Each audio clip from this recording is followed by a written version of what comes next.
សួស្តីបងប្អូនទាំងអស់គ្នាអញ្ចឹងថ្ងៃនេះអ្នកគ្រូនឹងបង្ហាញអំពីជំពូកទី1 Sweet មេរៀនទី1 Sweet ចំនួនពិតអញ្ចឹងសញ្ញានៃ Sweet និយមន័យ Sweet ចំនួនពិតគឺជាអនុគមលេខដែលកំណត់ពី n ទៅ r អញ្ចឹងយើងសម្គាល់ថាចំនួនដែលរៀបតាមលំដាប់គឺហៅថា Sweet ចំនួនពិតសំណុំចំនួនពិតគឺតាំងដោយ r ដែលកំណត់តម្លៃគឺពីដកអនន្តទៅដល់បូកអនន្តសំណុំចំនួនគត់ relative គឺតាំងដោយសិតដែលស្មើនឹងចុចដក2ដក1 0 1 2ចុចមានន័យថាគឺជាចំនួនគត់ relative ដែលវាមានចំនួនវិជ្ជមានផងអវិជ្ជមានផងហើយសំណុំចំនួនគត់ធម្មជាតិគឺតាំងដោយ n អញ្ចឹងវាមានតម្លៃចាប់ពី1 2 3រហូតដល់តម្លៃដែលយើងរាប់មិនអស់សំណុំចំនួនសន្និទានគឺតាំងដោយគុយដែលគេអាចសរសេរវាជាប្រភេទ a លើ b ដែលតម្លៃ a និង b គឺជារបស់សិតហើយ b ត្រូវខុសពី0ដោយសារ b គឺជាភាគបែង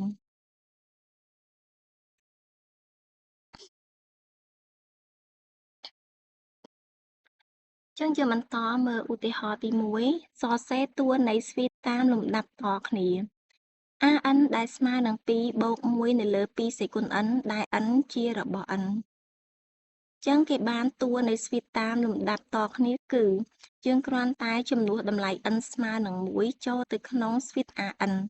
ចឹងចំនួន1ចូលគឺយើងបាន2បូកឲ្យ1នៅលើ2សេគុណ1នៅពេលដែលយើងតម្រូវភាពបែងយើងយក2គុណជាមួយនឹង2 4 4បូក1 5ចឹងយើងបាន5លើ2នៅពេលដែលយើងចំនួន n ស្មើជាមួយនឹង2យើងបាន2សេគុណ2គឺ4 4 2ដង8 8បូក1គឺ9អញ្ចឹងយើងបាន9លើ4បន្តមកទៀតគឺយើងចំនួន n ស្មើ3ដល់ពេលយើងចំនួន n ស្មើ3យើងបាន1នៅលើ2សេគុណ3 2សេគុណ3ស្មើនឹង8អញ្ចឹងយើងតម្រូវភាគបែងយើងបាន8 2ដង16 16បូក1គឺ17ចឹងយើងបាន17លើ8អញ្ចឹងនេះគឺជាតួនៃស្វីតលំដាប់តគ្នាដែលស្វីតរបស់យើងនេះគឺរាប់អត់ទេ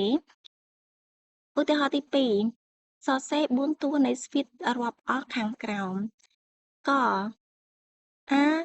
n គឺស្មើនឹង 6n ដក5អញ្ចឹងយើងទៅមើលដំណោះស្រាយទាំងអស់គ្នា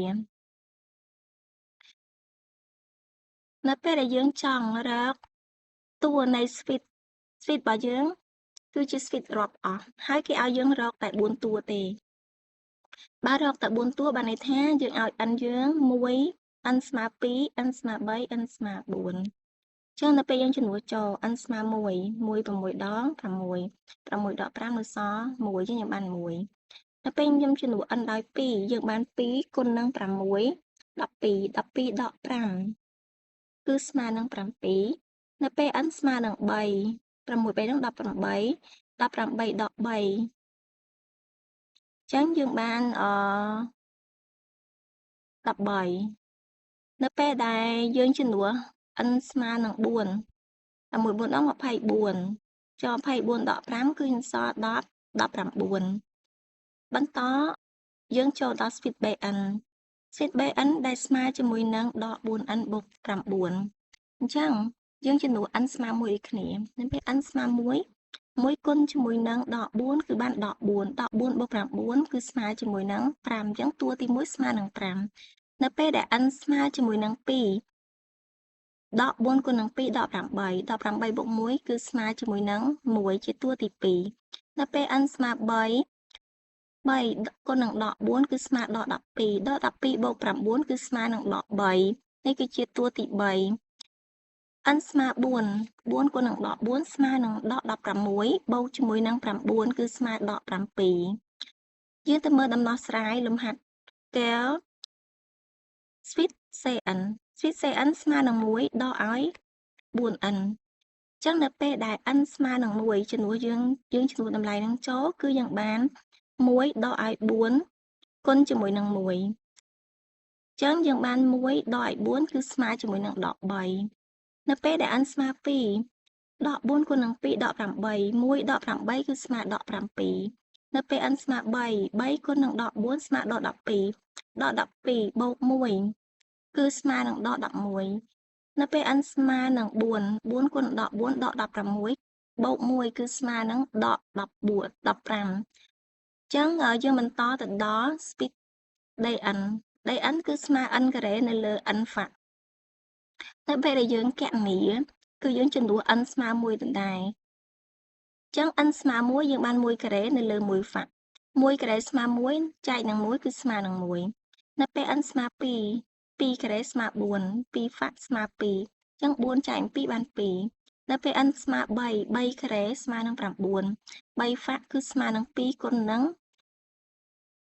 3ហ្វាក់គឺស្មើ3គុណនឹង2អញ្ចឹងនៅពេលដែលយើងយក3ហ្វាក់គណនាពលាតាមរូបមន្ត factorial 3គុណនឹង2គុណនឹង1សម្រួលជាមួយនឹង3ការ៉េ9គឺបាន3លើ2នៅពេល n ស្មើនឹង4 4ការ៉េ16សម្រួលជាមួយនឹង n ហ្វាក់ដោយយើងចំនួនដោយ4ហ្វាក់4ស្មើនឹង4ហ្វាក់4គុណនឹង3គុណនឹង2គុណនឹង1នៅពេលដែលយើងសម្រួលគឺយើងបាន2លើ3បន្តដល់ speed en speed en ស្មើនឹងដក1នៅស្វ័យគុណ 2n ទៅលើ n ការ៉េគឺយើងចំនួន n ស្មើ1 n ស្មើ1គឺយើងបាន2គុណនឹង1អញ្ចឹងដក1ស្វ័យគុណ1គឺស្មើនឹងដក1 1ការ៉េស្មើ1អញ្ចឹងបើយើងគឺស្មើជាមួយនឹងដក1ស្វ័យគុណ2មួយចំនួនលើកជាការ៉េគឺស្មើជាមួយនឹងវិជ្ជមានអញ្ចឹងកាលណាមួយចំនួនស្វ័យគុណគូវិជ្ជមានហើយបើសិនជាមួយចំនួនដក1លើកជាស្វ័យគុណសេសអញ្ចឹងវាចេញចំនួនអវិជ្ជមានដដែលអញ្ចឹងមានន័យថាដល់ពេលយើងយកដក1លើកជាស្វ័យគុណ2ព្រោះយើងចំនួន n នឹងដោយ1អញ្ចឹងយើងបានតម្លៃយើងគឺស្មើនឹង1បន្ត speed en ដដែលនៅពេលយើងចំនួន n ស្មើ2 2គុណនឹង2 4អញ្ចឹង4ស្វ័យគុណគូអញ្ចឹងយើងបាន1ចំនួន2ការ៉េមក4ចែក2អញ្ចឹងយើងបាន4ខាងលើ1នៅលើ4បន្តមកទៀតគឺយើងចំនួន n ស្មើ3នៅពេលយើងចំនួន n ស្មើ3 3គុណនឹង2 6អញ្ចឹងដក1ស្វ័យគុណ6គឺស្មើនឹង1ដល់ពេលយើងចំនួន3ការ៉េចូល3ការ៉េស្មើ9អញ្ចឹងយើងបាន1លើ9ដល់ពេលដែលយើងចំនួន n ស្មើនឹង4គុណនឹង2 8ដក1ស្វ័យគុណ8គឺស្មើជាមួយនឹង1ចំណែក4ការ៉េ16អញ្ចឹងយើងបាន1លើ16អញ្ចឹងយើងបន្តដល់ speed fn speed fn គឺស្មើនឹង1នៅលើ n ការ៉េបូក n អញ្ចឹងយើងចំនួន n ស្មើ1ចូលយើងបាន1នៅលើ1បូកឲ្យ1អញ្ចឹងយើងបាន1លើ2ចំនួន n ស្មើ2 2ការ៉េ4 4បូក1 4បូក2ស្មើនឹង6អញ្ចឹងបាន1លើ6 n ស្មើ3 3ការ៉េ9 9ចំនួន n នេះដោយ2យើងចំនួន n ស្មើនឹង3ចូល3ការ៉េ9 9យើងចំនួន n ស្មើ3ចូលយើងបាន9បូក3ស្មើនឹង12អញ្ចឹងយើងបាន1លើ12នៅពេលយើងចំនួន n ស្មើ4 n ស្មើ4ការ៉េអញ្ចឹង4ការ៉េ16ចំនួន n នេះដោយ4គឺបាន20យើងបាន1លើ20អូខេនេះគឺជាការទាញរកតួ4តួនៃ speed រាប់អស់អញ្ចឹងយើងបន្តទៀតឧទាហរណ៍ទី3គេឲ្យយើងសរសេរតួនៃ speed រាប់អស់ខាងក្រោមអញ្ចឹង speed rn ដែលស្មើនឹង 4n ដក7ចំពោះ1តូចជាងឬស្មើ n តូចជាងស្មើ4អញ្ចឹងយើងមើលដំណោះស្រាយទាំងអស់គ្នាតើយើងគណនាបែបណាចម្លើយក4តួនៃ speed គឺនៅពេលដែលយើងចំនួន n ដែលស្មើនឹង1ដល់4ព្រោះគេដាក់1តូចជាងឬស្មើ n តូចជាងស្មើ4មានន័យថាតម្លៃ n គឺស្មើនឹង1 2 3ហើយនឹង4អញ្ចឹងយើងចំនួនដោយ speed បន្តមកគឺយើងបាននៅពេលចំនួន n ស្មើ1 1គុណនឹង4 8 8ដក1ស្មើ1 8 1 គុណនឹង 4 ស្មើ 4 4 ដក 7 ស្មើនឹងដក 3 បន្ទាប់មកយើងចំនួន n ស្មើនឹង 2 2 គុណនឹង 8 2 គុណនឹង 4 ស្មើ 8 8 ដក 7 ស្មើនឹង 1 ចំនួន n ស្មើ 3 4 3 ដង 12 12 ដក 7 ស្មើនឹង 5 នៅពេលយើងចំនួន n ស្មើ 4 4 គុណនឹង 4 16 16 ដក 7 គឺស្មើនឹង 9 បន្តយើងមើលស្វីត AN នៅចំណុចខគឺស្មើនឹង 3n ដក 1 នៅលើ 4n ដក 1 ចំពោះ 1 តូចជាងឬស្មើ n n តូចជាងឬស្មើ 4 អញ្ចឹងដូចគ្នាដែរគឺយើងគ្រាន់តែចំនួន1ដក 4 ចូលអញ្ចឹងយើងបានតម្លៃចម្លើយរបស់វានៅពេលចំនួន1ចូល3គុណនឹង1ស្មើ 3 3ដក 1 គឺស្មើនឹង 2 ចំនួន1ចូល4ដកឲ្យ1ស្មើនឹង 3 អញ្ចឹងបាន 2 លើ 3 ដល់ពេលយើងចំនួន n ស្មើ 2 2គុណនឹង3 6 6ដក 1 សល់ 5 2 4 នឹង 8 8ដក 1 នៅសល់ 7 នៅពេលយើងចំនួន n ស្មើ 3 3 2ដង 6 6ដក 1 ចំនួន 3 3 3ដង 9 9ដក 1 ស្មើនឹង 8 នៅពេល n ស្មើ 3 អញ្ចឹង 3 គុណនឹង 4 12 12ដក 1 11 អញ្ចឹងយើងបានចម្លើយតួទី 3 គឺ 8 លើ 11 ដល់ពេល n ស្មើ 4 ចំនួនដូចគ្នាគឺយក 3 គុណនឹង 4 12 12ដក 1 គឺស្មើនឹង 11 ដល់ពេលដែលយើងយក n ស្មើនឹង 4 4 16 16ដក 1 16ដក 1 នៅសល់ 15 អញ្ចឹងតួទី 4 គឺ 11 លើ 15 ចំណុចកែវនៅពេល n របស់យើងស្មើនឹង 1 នៅលើ n បូក 2 ចំពោះ 1 តូចជាងឬស្មើ n តូចជាងឬស្មើ 4 គឺគេឲ្យតម្លៃ 1 រហូតដល់ 4 អញ្ចឹងយើងបាន 1 នៅលើ 1 បូកឲ្យ 2 គឺស្មើនឹង 1 លើ 3 1 នៅលើ 2 បូក 2 គឺស្មើនឹង 1 លើ 4 1 នៅលើ 3 បូក 2 ស្មើនឹង 1 លើ 5 1 នៅលើ 4 បូកឲ្យ 2 គឺស្មើ 1 លើ 6 អញ្ចឹងតួ 4 តួរបស់យើងគឺមាន 1 លើ 3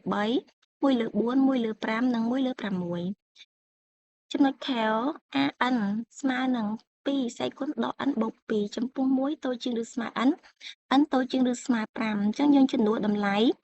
1ដល់ 5 ដល់ពេលយើងចំនួន n ស្មើ 1 យើងបាន 2 ស្វ័យគុណ 1 បូក 2 ស្មើនឹង 1 អញ្ចឹងយើងបាន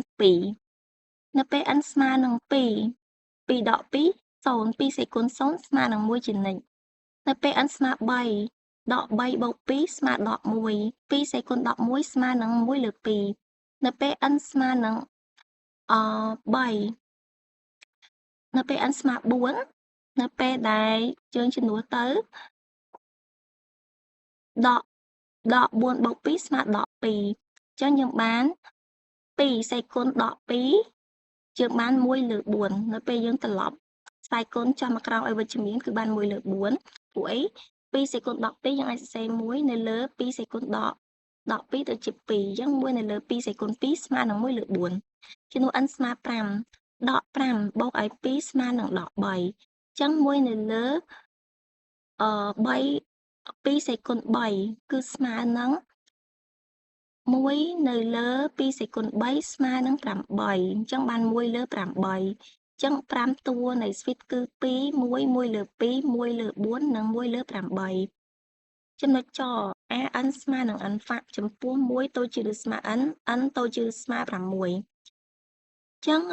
6 តួរបស់យើងគឺយើងចំនួន n ស្មើ 1 បាន AN ស្មើនឹង 1 ហ្វាក់ 1 ហ្វាក់ស្មើ 1 នៅពេល n ស្មើ 2 2 ហ្វាក់ស្មើ 2 n ស្មើ 3 3 ហ្វាក់ស្មើ 6 នៅពេល n ស្មើនឹង 4 4 ហ្វាក់ស្មើ 24 នៅពេល n ស្មើនឹង 5 5 ហ្វាក់ស្មើនឹង 120 នៅពេល n ស្មើនឹង 6 6 ហ្វាក់ស្មើ 720 អញ្ចឹងនេះគឺជា 5 តួនៃស្វីតរាប់អស់របស់យើងដែល